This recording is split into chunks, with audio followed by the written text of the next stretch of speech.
झारखंड की घाटशिला सीट पर उपचुनाव संपन्न हुए 11 नवंबर को। 14 नवंबर को मतदान के नतीजे सामने आएंगे कि किसकी जीत होगी। क्या चंपई सोरेन के बेटे बाबूलाल बाजी मार पाएंगे या फिर दिवंगत मंत्री रामदास के बेटे सोमेश की जीत होगी या जेएलकेएम के प्रत्याशी रामदास मुर्मू यहां पर बड़ा खेला कर दिए हैं।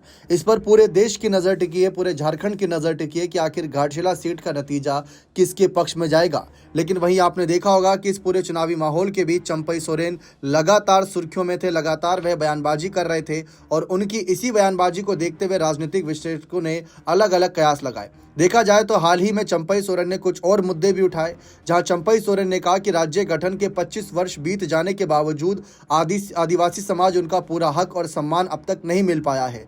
उन्होंने कहा कि जल, जंगल और जमीन आदिवासियों की पहचान की बुनियाद है, लेकिन इन तीनों पर लगातार खतरा बढ़ता जा रहा है। सोरेन ने दावा किया कि अब तक करीब 30,000 एकड़ जमीन आदिवासियों से छीनी जा चुकी है, जिससे सामाजिक असंतुलन और आर्थिक असमानता गहराती जा रही है। उन्होंने कहा कि विकास की आड़ में आदिवासी समुदाय को हाशिए पर धकेला जा रहा है, जबकि उनकी संस्कृति और परंपरा को सम्मान की आवश्यकता है। तो ये बात लगातार यहाँ पर चंपई सोरेन उठा रहे हैं। वहीं कांग्रेस पर हमला बोलते हुए यहाँ पर उन्होंने साफ तौर पर कहा कि आज़ादी के बाद से कांग्रेस पार्टी ने आदिवासियों के साथ अन्याय किया है।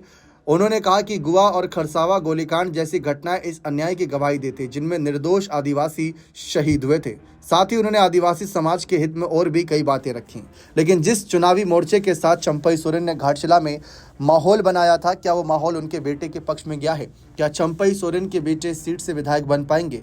चंपई सोरेन की अग्नि परीक्षा है, क्योंकि काफ़ी कुछ पर्सनल लेवल पर भी बयानबाजी हुई। बैल वाला बयानबाजी तो आप भूल भी नहीं सकते। उसको लेकर लगातार बीजेपी नेताओं ने माहौल भी बनाया था। लेकिन फिलहाल स्थिति के माहौल के नज़रिए से राजनीतिक समीकरण क्या कह रहे हैं, आप बताइए कि क्या सोमेश जीतेंगे या बाबूलाल जीतेंगे या जयराम महतो की पार्टी के रामदास मुर्मू? अपनी राय कमेंट सेक्शन में अवश्य रखिएगा। बहुत बहुत शुक्रिया।